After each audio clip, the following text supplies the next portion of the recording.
नमस्कार दोस्तों। आज की तारीख है 16 जून 2020 और आज के DD30 का टॉपिक है मानव हृदय। आपका वही हृदय जो आप भावनात्मक तौर पर ज़्यादा जानते हैं। पढ़ाई लिखाई में भी ये बहुत इंपॉर्टेंट है और एग्जाम में इससे प्रश्न आते ही हैं। तो ये टॉपिक हम डिस्कस करने जा रहे हैं। 20 क्वेश्चन इस पे हम डिस्कस करेंगे और 10 क्वेश्चन आज के करंट अफेयर पे हम देखेंगे। टोटल 30 क्वेश्चन आज हम DD30 में देखेंगे, जैसा कि हम रोज देखते हैं। चलिए शुरू करते हैं और लेते हैं पहला प्रश्न। पहला प्रश्न है, बहुत सामान्य प्रश्न है और इतना इंपॉर्टेंट प्रश्न है कि शरीर का ऐसा अंग जो कभी विश्राम नहीं करता वो क्या है। तो ये जो अंग है वह है हृदय। हृदय कभी विश्राम नहीं करता। एक प्रश्न इस पर और बनता है जो यहीं पर मैं बताना चाहता हूं आपको। इसमें जो प्रश्न यूपी पीसीएस ने पूछा था तो उसने कहा था कि दो धड़कनों के बीच विश्राम करता है। ठीक है, तो दो धड़कनों के बीच विश्राम करता है। तो अगर आपसे प्रश्न ये पूछा जाएगा कि शरीर का कौन सा अंग है जो कभी विश्राम नहीं करता, तो इसका उत्तर हो जाएगा हृदय। अगर आपसे ये पूछा जाता है कि हृदय कब विश्राम करता है, तो वहां पर आप उत्तर देंगे दो धड़कनों के बीच में। सी ऑप्शन इसका करेक्ट है। नेक्स्ट क्वेश्चन, हृदय वक्ष की बाईं ओर स्थित होता है। जो आपका वक्ष है इसके बाईं तरफ हृदय स्थित होता है। बाईं ओर जो ये हृदय है ये त्रिकोणीय पेशीय रचना से युक्त एक दोहरी भित्ति, भित्ति मतलब वाल, वाल मतलब दीवार, जो आप हिंदी में दीवार कहते हैं, भित्ति भी हिंदी का शब्द है। तो इस भित्ति में झिल्ली नुमा थैली में बंद होता है, उसी के अंदर बंद होता है। यहां पर प्रश्न ये पूछा जा रहा है कि इसको कहते क्या है। ये जो झिल्ली नुमा थैली है इसका नाम क्या है, इसको क्या कहते हैं। तो इसको कहते हैं पेरिकार्डियम। क्या कहा जाता है? पेरिकार्डियम इसको कहा जाता है। तो ये ध्यान रखिएगा, इसमें कई प्रश्न आपके तैयार हो रहे हैं। नेक्स्ट क्वेश्चन, निम्नलिखित कथनों पर विचार करें। दो स्टेटमेंट यहां पर दिए हैं। पहला स्टेटमेंट है कि मनुष्य हृदय 4 कोष्ठों में बटा होता है, यानी हम लोगों का जो हृदय है ये 4 कोष्ठों में बटा होता है। 4 इसके अलग अलग कोष्ठ होते हैं, है ना। सही स्टेटमेंट है। अब दूसरा स्टेटमेंट दिया है कि ऊपर वाले 2 कोष्ठ निलय तथा नीचे वाले 2 कोष्ठ अलिंद कहलाते हैं। इस पर थोड़ा सा विचार करिए। जो ऊपर वाले 2 कोष्ठ हैं उनको कहते हैं अलिंद और जो नीचे वाले जो 2 कोष्ठ हैं उनको कहते हैं निलय। तो ये अलिंद और निलय ये उल्टा दिया हुआ है। तो इस तरीके से दूसरा स्टेटमेंट यहां पर गलत हो जाएगा, पहला स्टेटमेंट सही होगा। इस तरीके से सही उत्तर ए हो जाएगा। ठीक है, ये आपको ध्यान में रखना ही है। अगर यहां पर आप कंफ्यूज हुए तो प्रश्न तुरंत गलत हो जाएगा। अगला प्रश्न है, अलिंद से निलय में रुधिर छिद्र द्वारा पहुंचता है। जो अलिंद है वहां से निलय में एक छिद्र होता है, उससे रुधिर रक्त जो है आपका वो पहुंचता है, जिस पर वाल्व लगे होते हैं। वाल्व लगा होता है, आपने कई बार सुना होगा कि किसी का वाल्व खराब हो गया, वो वाल्व चेंज कराने गया है या दूसरा वाल्व उसमें लगाया जा रहा है, तो ये वही वाल्व है। इस वाल्व का कार्य क्या होता है, इसका क्या फंक्शन होता है, ये यहां पर प्रश्न पूछा जा रहा है। इसका कार्य ये होता है, वाल्व का, वाल्व कहीं भी लगेगा, किसी भी मशीनरी में लगेगा या आपके घर में जो टुल्लू पंप मोटर लगा होता है या कोई भी ऐसा चीज जहां पे कोई फ्लो होता है, जहां पे भी वाल्व लगा होता है, तो उसका अर्थ होता है कि एक तरफ प्रवाह होने देना और दूसरे तरफ के प्रवाह को रोकना। तो ठीक इसी तरह जो ये वाल्व होता है, ये वाल्व भी ऐसा ही काम करता है, रुधिर को विपरीत दिशा में प्रवाहित होने से ये रोक देता है कि रुधिर जो है वो विपरीत दिशा में प्रवाहित ना हो। इस तरीके से ए ऑप्शन इसका करेक्ट हो जाएगा। तो इसमें कंफ्यूज नहीं होना है आपको। अगला प्रश्न है, हृदय की मांसपेशियों को रक्त पहुंचाने वाली वाहिनी को किस नाम से जाना जाता है। हृदय की जो मांसपेशी होती हैं उनमें रक्त पहुंचता है, तो वहां पर जो रक्त पहुंचता है जिस वाहिनी के द्वारा, उस वाहिनी को किस नाम से, उस वेसल्स को किस नाम से जाना जाता है। इंपॉर्टेंट क्वेश्चन है, कई बार पूछा गया है और इसको कहते हैं कोरोनरी धमनी। सी ऑप्शन इसका करेक्ट है। कोरोनरी सिरा और धमनी में ध्यान रखिएगा, कोरोनरी धमनी। नेक्स्ट क्वेश्चन, हृदय की धड़कन कहते हैं किसको। जैसे आप कहते हैं कि हृदय धड़क रहा है, तो हृदय जो धड़कता है, एक तो आपको किसी की याद आती है तो धड़कता है, या कुछ ऐसा इमोशनल होता है, आप लोग ज्यादातर वही जानते हैं। लेकिन हृदय अगर धड़कना बंद कर देना तो ये याद वाद कहीं आएगी ही नहीं, हम जिंदा ही नहीं बचेंगे। तो ये जो हृदय की धड़कन है ये वास्तव में क्या होती है? हृदय का शिथिलन और संकुचन, सम्मिलित रूप से हृदय का धड़कना कहलाता है। तो बी ऑप्शन इसका करेक्ट हो जाएगा। नेक्स्ट है, निम्नलिखित कथनों पर विचार कीजिए। एक स्वस्थ मनुष्य के हृदय की धड़कन सामान्य अवस्था में 1 मिनट में 72 टाइम्स, 72 बार, बचपन से आप पढ़ते चले आ रहे हैं, इतने बार धड़कता है। ये सामान्य अवस्था की बात हो रही है। अगर आप हो सकता है अपना काउंट करने लगे और आपका बीपी लो हो तो ये कम हो सकता है, बीपी हाई होगा तो ये ज्यादा हो सकता है। कड़ी मेहनत की स्थिति में, जब सुबह सुबह कोई उठकर बहुत कड़ी मेहनत करता है, पसीने वाली मेहनत, या आप कभी भी करते हैं दिन में, तो कड़ी मेहनत की स्थिति में यह सामान्य अवस्था से यहां पर लिखा हुआ है कम बार धड़कता है।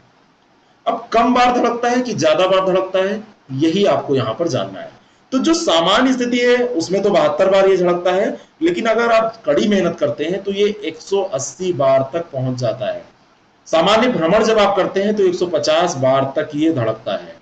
तो यहां पर जो लिखा हुआ है कम बार धड़कता है, ये गलत है। ये अधिक बार, इसकी जो रेट होती है धड़कने की, वो ज्यादा बार होती है। जितना ज्यादा आप फिजिकल वर्क करेंगे, इसकी स्पीड धड़कने की उतनी ज्यादा बढ़ जाएगी। तो ए ऑप्शन करेक्ट है, मतलब पहला सही है, इसलिए ए ऑप्शन करेक्ट हो जाएगा, दूसरा यहां पर गलत है। नेक्स्ट क्वेश्चन, हृदय की धड़कन में कितना रुधिर जो होता है वो पंप किया जाता है एक धड़कन में, यानी कि हृदय के एक धड़कन में हृदय कितना रुधिर पंप करता है?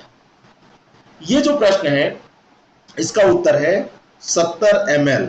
जो 70 मिलीमीटर रक्त है वो आपका एक बार पंप में हृदय के द्वारा भेजा जाता है, एक पंपिंग में। तो इसका सही उत्तर सी ऑप्शन हो जाएगा। कितना है? 70 ml। अगला प्रश्न, निम्नलिखित कथनों पर विचार कीजिए। हृदय की धड़कन एक स्वचालित क्रिया है जो सिरा अलिंद नोड से प्रारंभ होती है। ए नोड का नाम आपने सुना है? एस नोड का नाम सुना है आपने? तो ये वही है। तो हृदय की धड़कन एक स्वचालित क्रिया है जो सिरा अलिंद नोड से प्रारंभ होता है। और दूसरा यहाँ पर स्टेटमेंट है कि हृदय एक पंप की भांति कार्य करता है। यह विशेष प्रकार के पेशी ऊतक का बना होता है। ये दोनों के दोनों स्टेटमेंट सही है। आप ये मत सोचिएगा कि पंप की तरह कार्य करता है तो ये हड्डी का बना होगा, कुछ पंप होता होगा, हड्डी ठोस चाहिए पंप करने के लिए, ऐसा नहीं है। ये पेशी ऊतक का ही बना होता है। सी ऑप्शन यहाँ पर करेक्ट हो जाएगा। दोनों के दोनों स्टेटमेंट यहाँ पर सही है। नेक्स्ट क्वेश्चन, निम्नलिखित कथनों पर विचार कीजिए। पहला स्टेटमेंट है, धमनी से स्रावित रक्त आस्कीकृत होने के कारण बैंगनी रंग का होता है। और दूसरा स्टेटमेंट है, सिरा से स्रावित रक्त विकार युक्त होने के कारण लाल रंग का होता है। एक दिन मैं यहां पर कोई क्लास डिस्कस कर रहा था तो वहां पे मैंने बताया था कि जो लाल रंग का रक्त होता है ये हीमोग्लोबिन के कारण, इसमें लोहे के कारण इसका रंग लाल होता है, हीमोग्लोबिन इसमें पाया जाता है, ये सारी चीजें बताई थी। तो वहीं पर चर्चा हुआ था, चर्चा ये हुई थी कि धमनी से जो स्रावित रक्त है वो लाल रंग का होता है, अगर वो क्लास आपको याद है। तो यहां पर दोनों स्टेटमेंट हैं, दो अलग अलग बातें कर रहे हैं, लेकिन यहां पर जो ये लाल रंग और बैगनी रंग लिखा हुआ है ये इंटरचेंज कर दिया गया है। तो लाल रंग धमनी से स्रावित जो रक्त होता है उसमें ऑक्सीजन होता है, ऑक्सीकृत होने के कारण ये लाल रंग का होता है। और बैगनी होता है जो विकार युक्त रक्त होता है। तो ये दोनों के दोनों उल्टे स्टेटमेंट लिखे हुए हैं। डी ऑप्शन इसका करेक्ट हो जाएगा। अगला प्रश्न, एक वयस्क व्यक्ति में प्रकुंचन दाब सामान्यतः 110 से 130 मिलीमीटर पारे के बीच में रहता है। पहला स्टेटमेंट नहीं है, यही प्रश्न है। यहां पर दूसरा स्टेटमेंट जो है वो प्रश्न के तौर पर पूछा जा रहा है। इसमें दूसरा पूछा जा रहा है कि अनुशिथिलन दाब। पहला तो प्रकुंचन दाब हो गया, ठीक है। दूसरा है अनुशिथिलन दाब, डायस्टोलिक जो प्रेशर होता है उसके बारे में पूछा जा रहा है, वो कितना रहता है। आपने जब पढ़ा होगा किसी का बीपी लो होता है, हाई होता है, किसी से सुना होगा तो वो कुछ बताता है कितना हाई कितना लो, उसी की बात हो रही है। तो यहां पर जो अनुशीतलन होता है या डायस्टोलिक प्रेशर जो होता है उसका मान क्या होता है, ये 70 से 80 मिलीमीटर पारे के बीच में होता है। तो इसका मापन जो किया जाता है ये पारे के आधार पर जो मापनी बनाई जाती है उससे किया जाता है। ये भी प्रश्न ध्यान रखिएगा। ए ऑप्शन इसका करेक्ट है। नेक्स्ट क्वेश्चन, ऐसी दशा जब हृदय की संकुचन संख्या तथा तीव्रता दोनों में कमी आ जाती है, जो संकुचन संख्या है और उसकी जो तीव्रता है वो दोनों कम हो गई, धमनियां फैल जाती हैं तथा रक्त की कमी हो जाती है, ऐसी दशा को क्या कहा जाता है? ऐसी दशा अल्प रक्तचाप कहलाती है या उच्च रक्तचाप कहलाती है या दोनों में से कोई भी हो सकती है या कोई भी नहीं। प्रश्न को ध्यान से पढ़िए तो इसका उत्तर यहीं पर छुपा हुआ है और वो निकल आएगा। पहला यहां पर देखिए, हृदय की संकुचन संख्या और तीव्रता दोनों में कमी आ रही है, और जब कमी आएगी तो जो ब्लड प्रेशर होगा, बीपी जो होगा, वो क्या होगा, कम हो जाएगा। तो ये लो ब्लड प्रेशर का मामला है।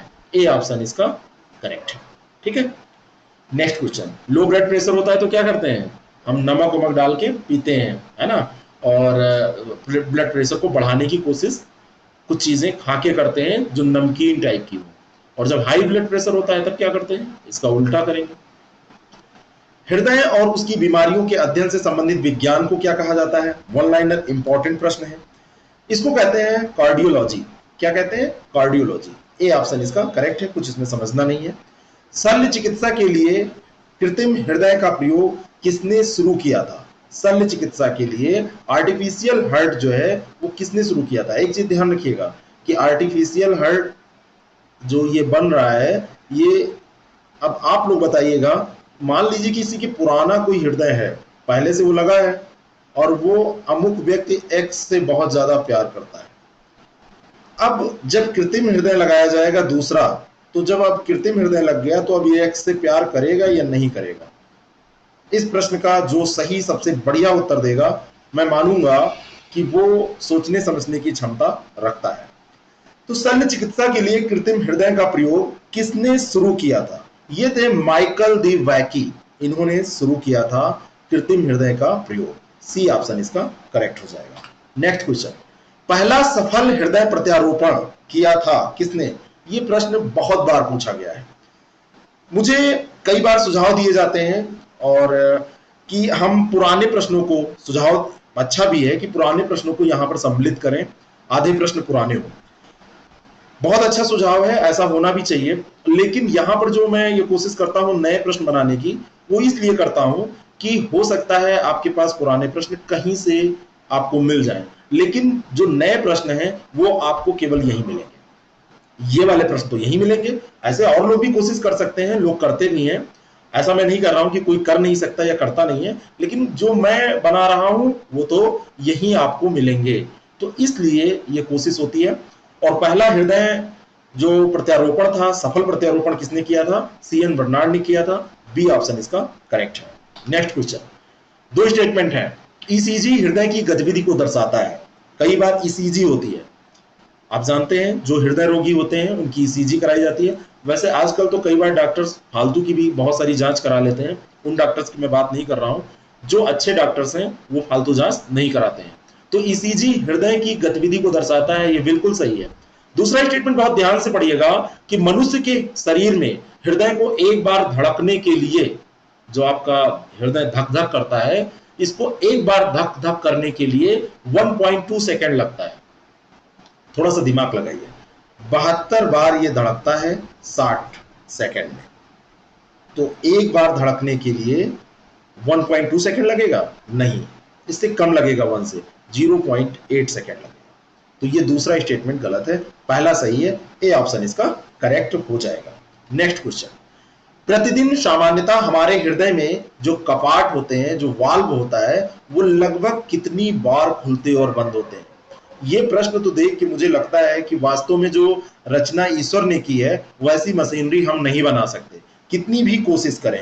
एक दिन में ये महोदय इकाई दहाई सैकड़ा गिनना पड़ रहा है, 1000, 10,000, लाख, 1,00,000 बार ये खुलता है और बंद होते हैं।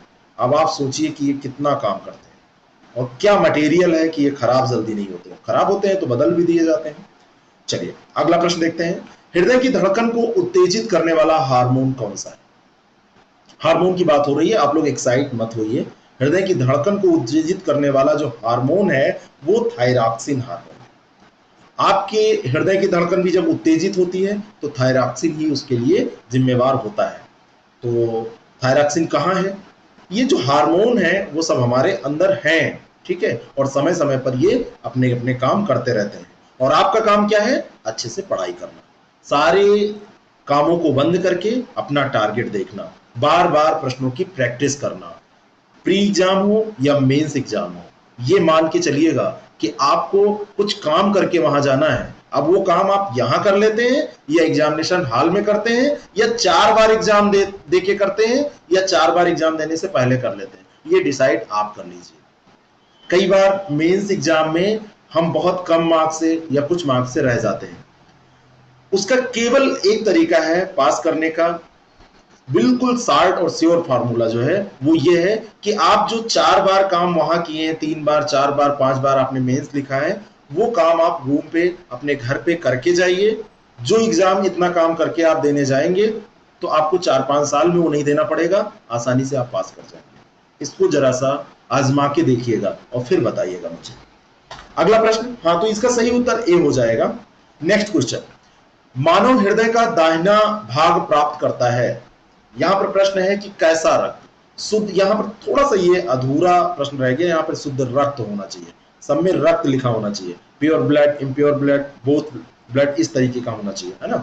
तो यहां पर जो मानव का हृदय है वो अशुद्ध रक्त प्राप्त करता है, जो दाहिना भाग होता है। अगर ये हृदय है, वैसे हम लोग तो हृदय ऐसा बनाते हैं। ये कल्पना, ये दिल वाली कल्पना किसने की थी, ये व्यक्ति, मुझे इसका नाम चाहिए, अगर आपको पता होगा तो बताइए। ये हृदय का आकार ये पान की तरह वाला किसने बनाया था, और फिर उसमें घायल हृदय ये तीर वाला बना देते हैं, तो ये सब कल्पना किसने की थी पता नहीं।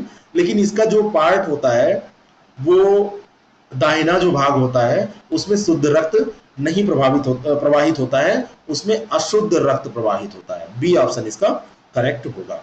और अंतिम प्रश्न है आज के इस टॉपिक का, फिर करंट अफेयर के प्रश्नों को हम देखेंगे। पेस मेकर का कार्य क्या है। पेस मेकर का कार्य होता है हृदय की धड़कन प्रारंभ करना। ऐसे नोट्स आप अभी मैंने पढ़ा था ना, ऊपर वाले प्रश्न में बताया था कि वो भी यही कार्य करता है। तो जब पेस मेकर लगाया जाता है तो पेस मेकर भी यही कार्य करता है, दिल की धड़कन को प्रारंभ करता है, और एक बार जब धड़कना चालू हुआ तब वो धड़कता ही रहता है। चलिए अब फटाफट हम देख लेते हैं आज के करंट अफेयर के प्रश्नों को। पहला प्रश्न है, सिप्री ईयरबुक 2020 जिसके अनुसार भारत और चीन ने 2019 की तुलना में अपने परमाणु शस्त्रागार में वृद्धि की है, किस देश के थिंक टैंक द्वारा जारी की गई है। तो जो सिप्री ईयरबुक है ये एक स्वीडन का थिंक टैंक है, उसके द्वारा जारी की गई है। ठीक है, स्वीडिश थिंक टैंक है, उसने इसको जारी किया है, और इसके अनुसार भारत और चीन ने वृद्धि की है अपने परमाणु शस्त्रागार में। भारत और चीन का जो मामला है इस समय, अगर विदेशी संबंधों की बात करें तो हमारा देश पड़ोसी देश भी है चीन, जो कि नेपाल को और पाकिस्तान को तो पहले से संरक्षण प्रदान कर रहा है, श्रीलंका पर भी उसका कहीं ना कहीं काफी प्रभाव है। अब यहां पर श्रीलंका को छोड़ दें तो बाकी सब इस समय जुटे हुए हैं। पूरी दुनिया को कोरोना की चिंता है, लेकिन चाइना को अपनी दिवालें, बॉर्डर, मेड़, खेत और पता नहीं क्या क्या उसको चिंता सवार है। ये महाबदतमीज हो गया है और इसको कुछ सबक सिखा ही देना चाहिए। लेकिन समस्या ये है कि सबक सिखाने की क्षमता हमारे पास होनी चाहिए। क्षमताएं हैं हमारे पास, लेकिन चाइना भी इसमें कम नहीं है। और कई बार ऐसा लगता है कि जो भी इसने घोषित किया है उससे ज्यादा इसके पास छुपा हुआ बहुत कुछ होगा। शस्त्रागार की बात करें, हथियारों की बात करें, सुविधाओं की बात करें, पैसे की बात करें, सब कुछ इसके पास ज्यादा है। इसको सोचिएगा। आप अगर आईआर तैयार करना चाहते हैं तो आप डेली आर्टिकल पढ़िए, हिंदी, इंग्लिश, जो भी न्यूज़पेपर में आप कंफर्ट फील करते हो उसको पढ़िए। 2-3 पेपर का आर्टिकल आप उठा लीजिए और पढ़ने की आदत डालिए। नेक्स्ट क्वेश्चन, अंतरराष्ट्रीय उत्तर दक्षिण परिवहन गलियारे INSTC की लंबाई कितनी है। कितना लंबा है INSTC, इसकी लंबाई आपसे पूछी जा रही है। यहां पर जो भी विकल्प दिए हुए हैं इनमें सी बी विकल्प सही है। 7,200 किलोमीटर, 7200 किलोमीटर लंबा है उत्तर दक्षिण परिवहन गलियारा, जिसको शॉर्ट फॉर्म में INSTC कहा जाता है। और अभी हमारे यहाँ के जो विदेश मंत्री हैं एस जयशंकर, उन्होंने अपने रूसी समकक्ष और चीनी समकक्षों के साथ एक आभासी सम्मेलन आयोजित हुआ था, उसी के तहत ये सारी चर्चाएं हुई हैं। ठीक है ना। तो ये मुद्दा क्यों आया, क्योंकि इस समय जो स्थितियां चल रही हैं वो बहुत सही नहीं चल रही है। खैर, आर्थिक स्थिति भी बहुत खराब है हमारी ही नहीं वरन पूरे विश्व की खराब है। अगला प्रश्न, भारत का पहला गैस ट्रेडिंग प्लेटफॉर्म किसके द्वारा लॉन्च किया गया। किसने लॉन्च किया है, ये लॉन्च किया है इंडियन एनर्जी एक्सचेंज ने। इंडियन एनर्जी एक्सचेंज ने पहला गैस ट्रेडिंग प्लेटफॉर्म लॉन्च किया है भारत का। और इस प्लेटफॉर्म का उद्घाटन जो हमारे प्राकृतिक गैस मंत्री हैं, पेट्रोलियम और प्राकृतिक गैस मंत्री, उनका नाम आपको पता होगा, धर्मेंद्र प्रधान जी। तो धर्मेंद्र प्रधान जी के द्वारा किया गया है। सी ऑप्शन इसका करेक्ट है। नेक्स्ट क्वेश्चन, हाल ही में कैप्टन अर्जुन नामक एक रोबोट लॉन्च किया गया। ये कैप्टन अर्जुन नामक जो रोबोट है वो किसके द्वारा लॉन्च किया गया है, ये प्रश्न है। कैप्टन अर्जुन नामक जो रोबोट है इसका रेलवे सुरक्षा बल के द्वारा लॉन्चिंग इसकी की गई है। बी ऑप्शन इसका करेक्ट है। और ये जो कैप्टन अर्जुन होगा इसका फुल फॉर्म भी आप जान लीजिए, always be responsible and just use to be nice.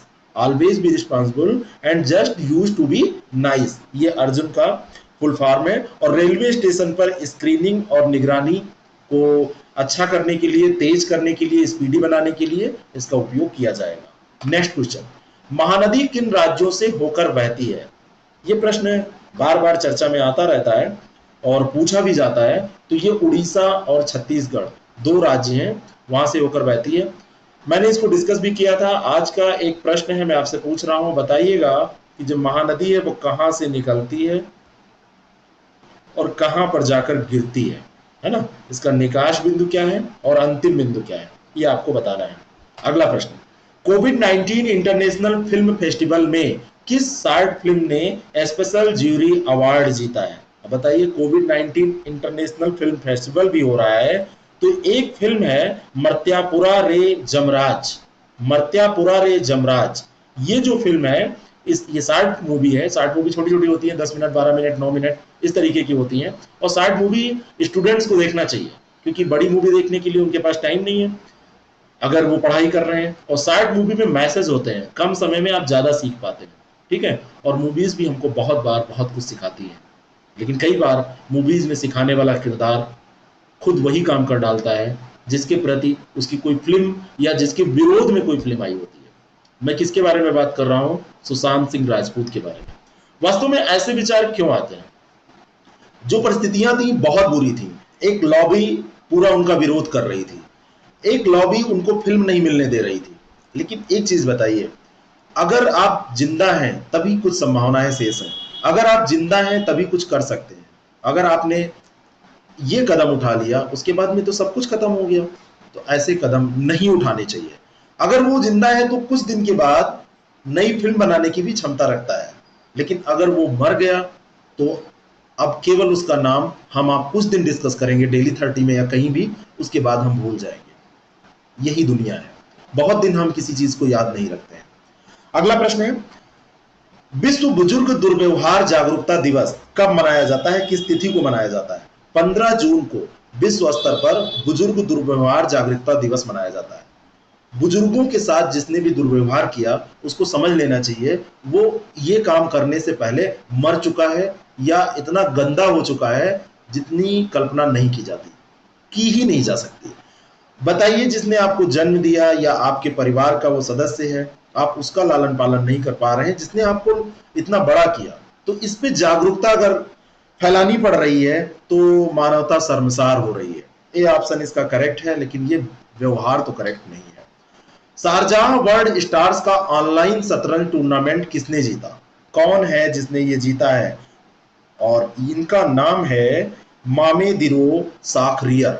मामेदिरो साखरियर ने शारजाह वर्ल्ड स्टार्स का ऑनलाइन टूर्नामेंट, अब सब कुछ ऑनलाइन ही होगा, है ना, सब कुछ ऑनलाइन होगा। अब भाई मिलना है नहीं, मीटिंग्स हो नहीं सकती, तो शतरंज या कोई भी टूर्नामेंट कैसे हो पाएगा। और ये अजरबैजान के हैं, इनका नाम ध्यान रखिएगा, और ये अजरबैजान के हैं, ये भी आपको ध्यान रखना है। कभी कभी इनका देश भी पूछा जा सकता है आपसे, ठीक है। तो बी ऑप्शन इसका करेक्ट है। नेक्स्ट क्वेश्चन, केंद्र सरकार द्वारा शुरू किए गए health care supply chain portal का नाम क्या है। केंद्र सरकार ने ये शुरू किया है और इसका नाम है आरोग्य पथ। जो काम केंद्र सरकार करती है वो पूरे देश के लिए होता है, और जो स्टेट करती है वो स्टेट लेवल पर इंप्लीमेंट किया जाता है।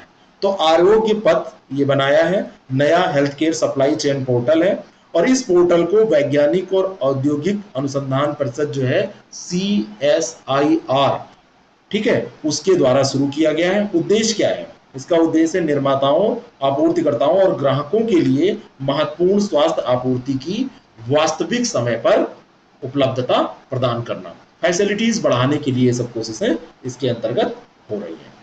चलिए, तो ए ऑप्शन इसका करेक्ट हो गया।